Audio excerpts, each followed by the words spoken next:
Test 4. You will hear a number of different recordings and you will have to answer questions on what you hear. There will be time for you to read the instructions and questions and you will have a chance to check your work. All the recordings will be played once only. The test is in 4 sections. Write all your answers in the listening question booklet. At the end of the test, you will be given 10 minutes to transfer your answers to an answer sheet. Now turn to Section 1.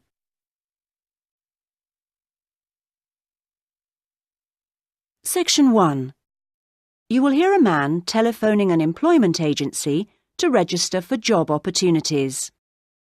First, you have some time to look at questions 1 to 10.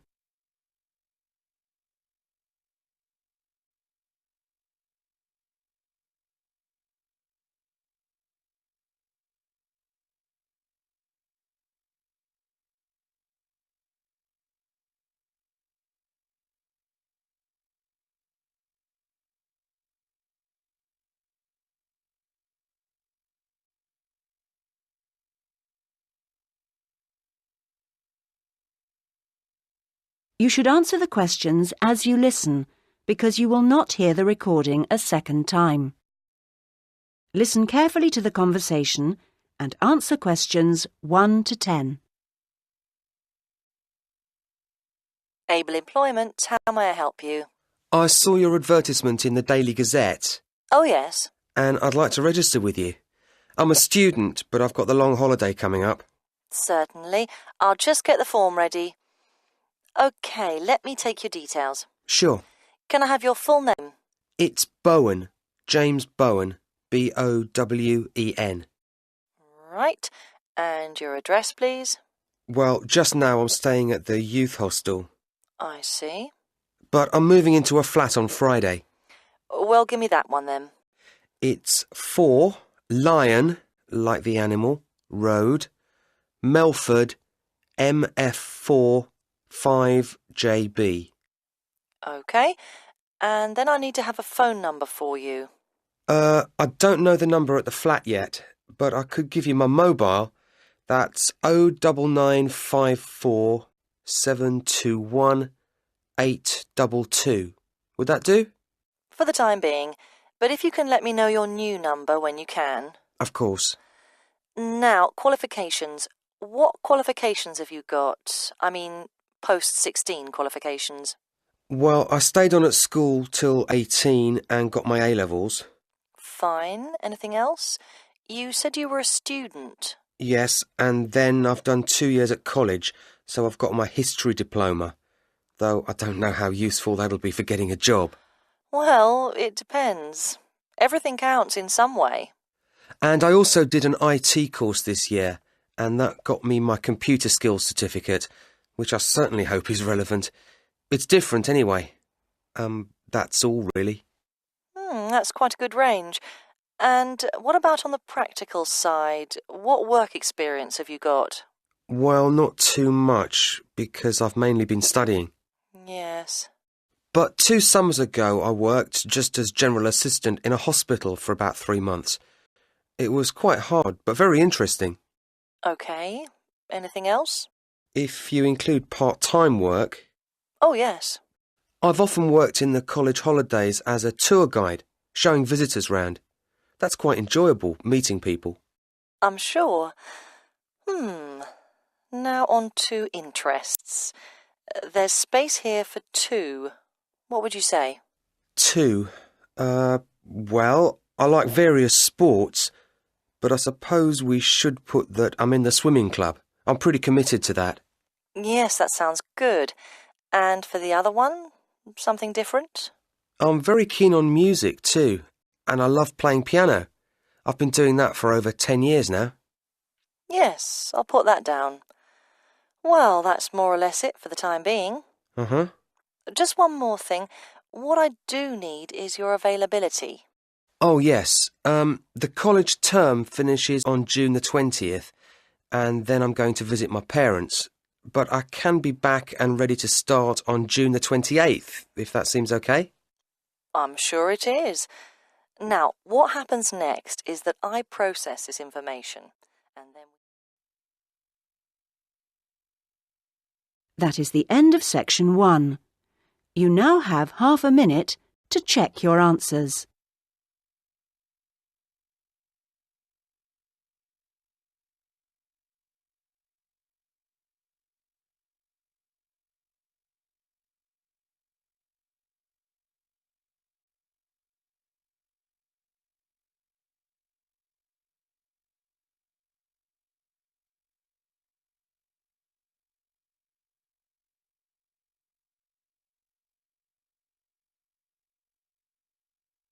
Now turn to section 2.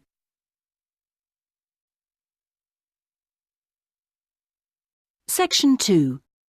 You will hear the organiser of a group holiday talking to the group before they arrive at their destination.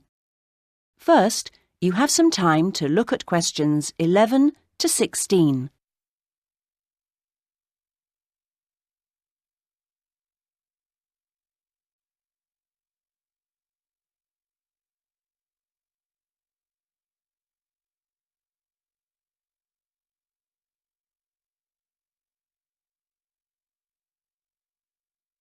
Now listen to the first part of the talk and answer questions 11 to 16.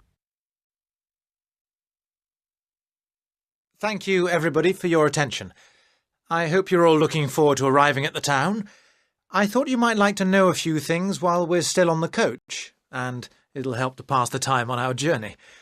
OK, as you know, we're staying at the Park Hotel. It's comfortable and friendly. We're booked in for 3 nights.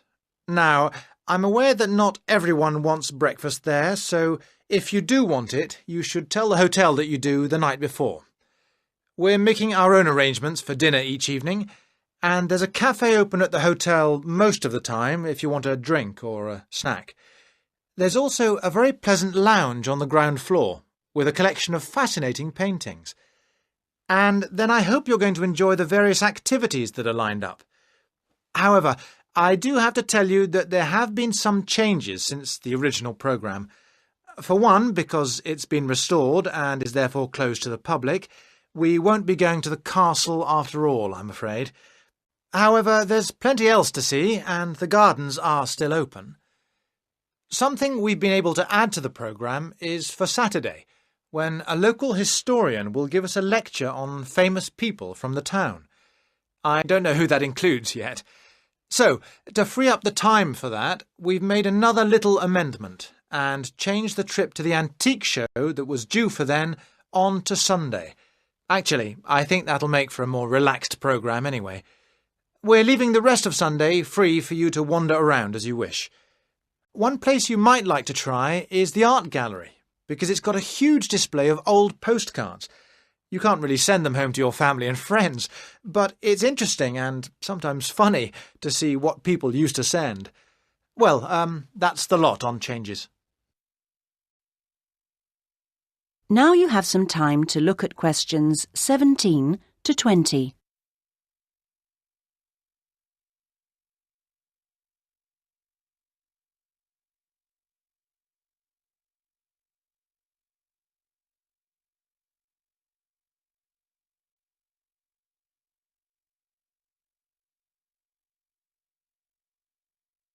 Now listen to the rest of the talk and answer questions 17 to 20. I thought it could be useful to try and get your bearings now, before we actually arrive, so I'll give you a few pointers on your maps. OK, first things first. The Park Hotel, because I assume you'll want to deposit your luggage before anything else. We'll be driving into the town from the west and stopping at the bus station.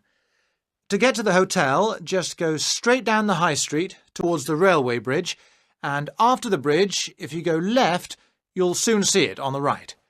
As I say, it's a nice place. You can check in, see your rooms, relax a little. There are a couple of interesting little shops nearby. There aren't any internet facilities at the hotel, I'm afraid, so if you want to send any emails, you'll need to get yourselves to the internet cafe. In fact, If you want to do that first, it's easy because it's near the bus station, on the corner towards the right of Curtis Lane and Kramer Street. So, once you've done that, well, if you do that, then I suppose you'll be ready to do a bit of exploring. You've got your basic maps, but you may want to get more information, and the Tourist Information Office is the place to do that. It's up around the train station area. From the bus station, you could go up any of the streets to the left, Cadogan Road, Earl Street or Duke Street.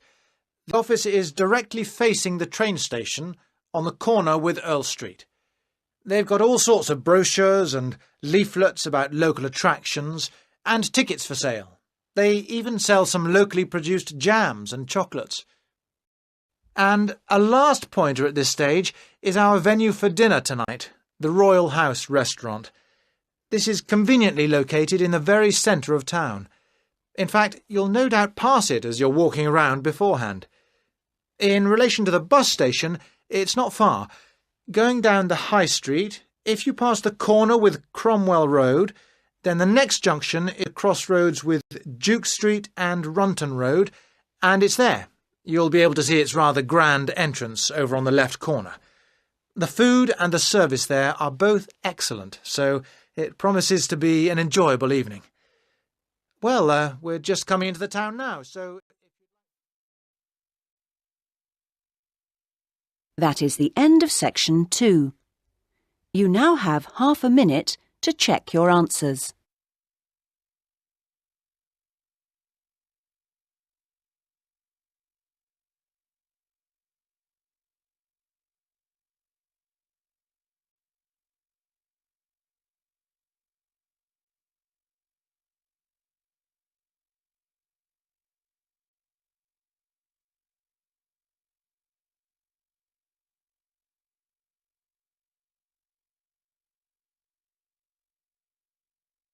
Now turn to section 3.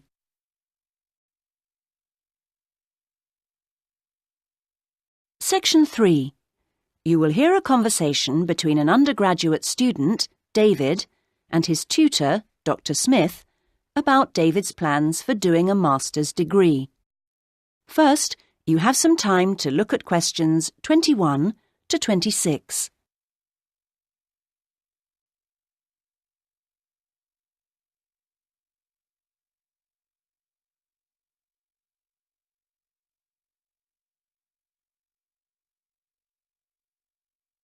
Now listen to the first part of the conversation and answer questions 21 to 26. Right. Well, David, I think it's a good idea to talk a little about your plans for going on to do an MA.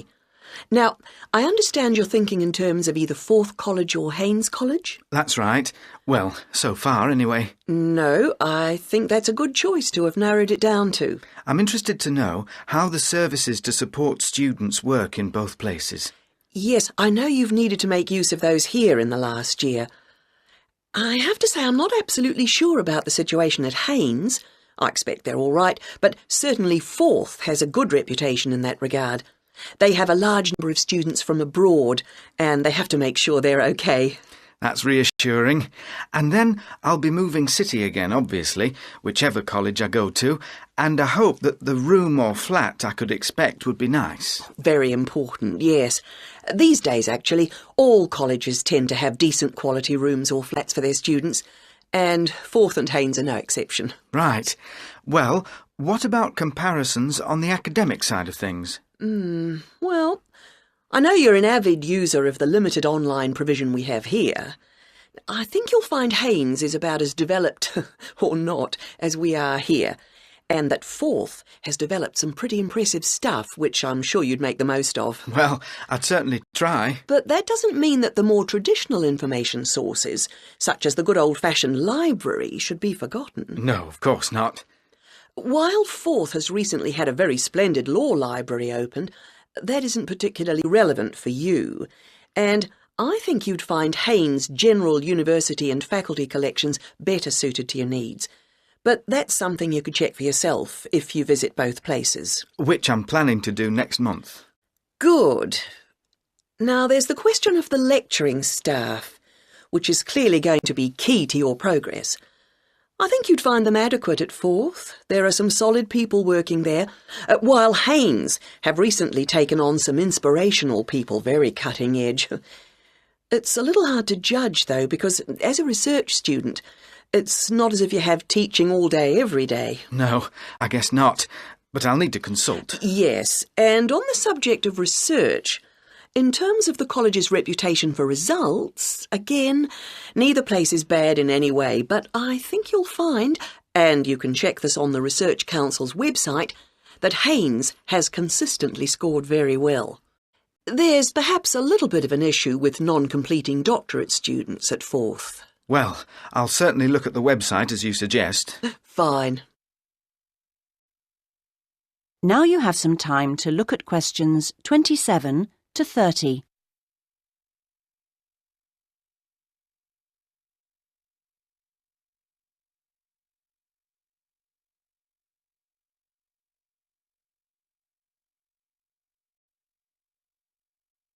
Now listen to the rest of the conversation and answer questions 27 to 30. I'm still a bit anxious about making this next step. I know the level of competition is very high, especially in my area. It makes me feel rather daunted, and I wonder if in a new place I may be out on my own, if you know what I mean, compared to the sense of community here. I suppose it'll be down to my determination to succeed to get me through. Well, do remember how you felt when you arrived here. I'm sure you'll get on anywhere in the end. I hope so. And of course, you still don't know exactly where you want to end up. By the time you've completed your masters, you'll have a clearer idea of whether you want to progress to doctorate level. It's possible, I suppose, that you'll begin to see how much you might be interested in picking up some bits of lecturing earlier than that, since your area's fairly specialised, and it may put you in demand sooner than you think. To establish yourself in your area of expertise, it would be sensible to think in terms of getting your stuff into one or two of the journals, converting parts of your dissertation into suitable formats for them. That'll stand you in good stead, whatever else you decide to do. That sounds like good advice, thanks. Actually, I think master's level studying has improved in some ways over the last few years. The internet you love so much was always going to make all kinds of studying easier. Or that's the idea, anyway. I'm not sure it really has the impact you might think. What I've found impressive is the way courses have developed to be more adaptable, more able to fit in with all the other demands in people's lives. So, while the exams and assignments you all have to do may not have shifted much, at least a wider range of students are now able to benefit from education at the higher levels. I just wish I could be sure I was always making the best use of my opportunities. At the end of each week, I usually feel I could have got more done, arranged things differently, been more efficient somehow. I've got a lot better at taking down notes during seminars and lectures, which means, I think, that my written work has benefited to some degree, so there's progress on some fronts at any rate. Yes, it's interesting seeing.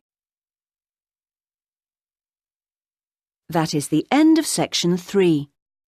You now have half a minute to check your answers.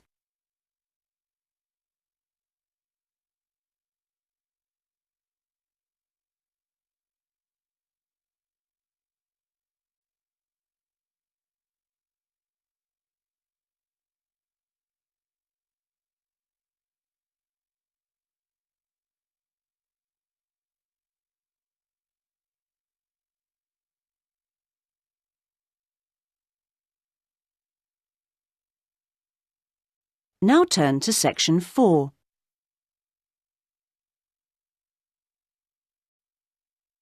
Section 4. You will hear a writer giving a talk about the different kinds of writing that the audience might want to try doing. First, you have some time to look at questions 31 to 40.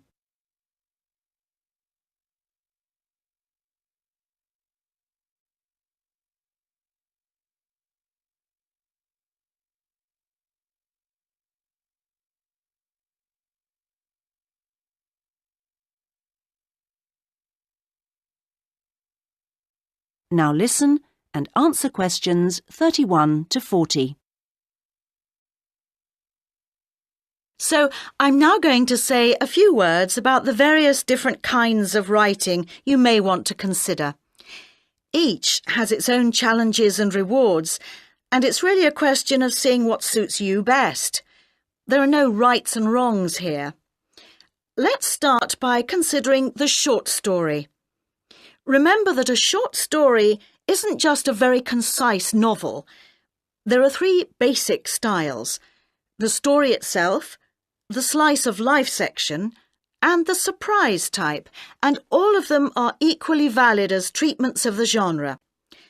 When producing a short story, you don't have time for a slow build-up of interest, so you need to get in there straight away and begin with a crisis. Then there's non-fiction, which can sell very well, with biographies in particular frequently hitting the bestseller lists. It's important, however, to be sure your chosen topic is genuinely interesting to people, and you know enough about it to do it justice. So when you're submitting your idea to a publisher, it's worthwhile to give them details of specialist knowledge you have. What about articles? Now, this is a very wide area, of course, going from the very learned and obscure to the populist gossip type. Articles based on giving advice are a proven area, and to give them a sufficient focus, you should produce your article for a definite market. That will help to define your purpose. Turning to something different, there's the question of poetry. It's often hard to define what poetry is exactly. Maybe it's easier to say what it isn't. But it should be subtle, so the message of a poem oughtn't to be overly obvious. True poems let the ideas sit there for the reader to ponder. What they must do is sound good, like singing. So I recommend reading what you write aloud to yourself to check the melody. Well, then there's plays, which are basically novels, but told only through conversation. A playwright includes minimal instructions for actions, but not for every small action the actors will perform. Things such as moves towards sofa and so on are for the director to come up with. If you're thinking of trying your hand at a play, a good starting point would be to educate yourself a little in the art of acting, so that you know what the people who deliver your work can and can't do with it. What next? There's radio, of course. Radio uses an enormous range of material, and the BBC Writing for Radio Handbook contains information about all of this. To begin with, I suggest regional stations for sending your stuff to. The competition for national radio is extremely high. OK, another interesting area is children's literature. Now, very few, if any, children's books are published without pictures, but this doesn't mean that you, as writer, have to draw them. That's for the illustrator. What you do need to do is be clear who you want to write for. So fix on one age group, and then aim your stories at that.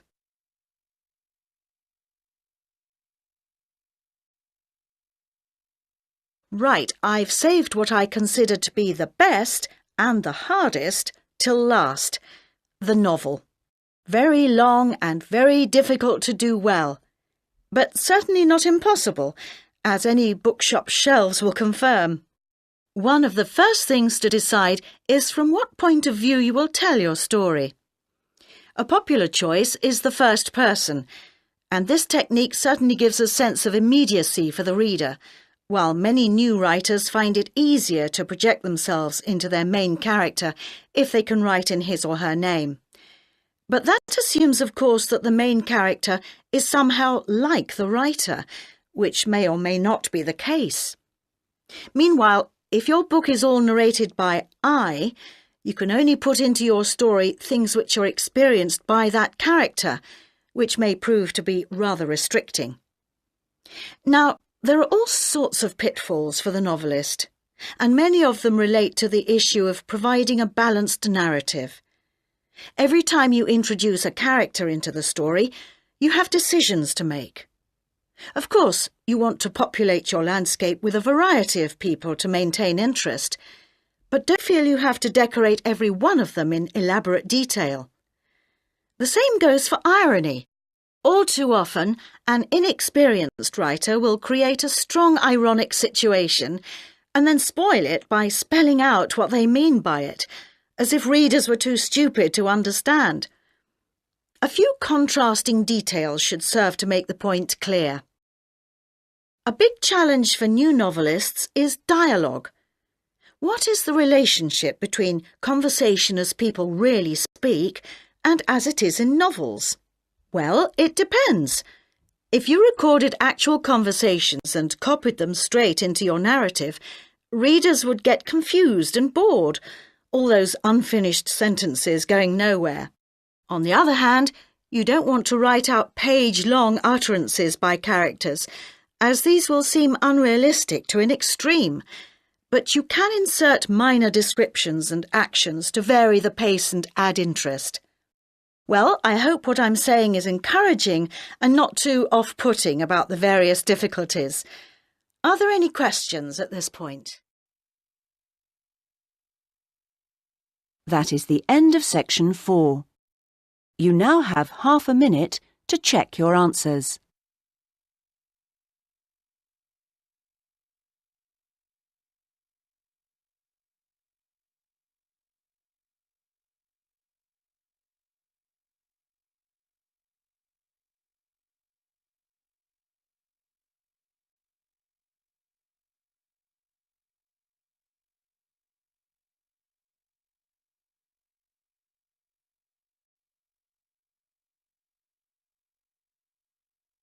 In the Ielts test, you would now have 10 minutes to transfer your answers to the listening answer sheet. That is the end of test 4.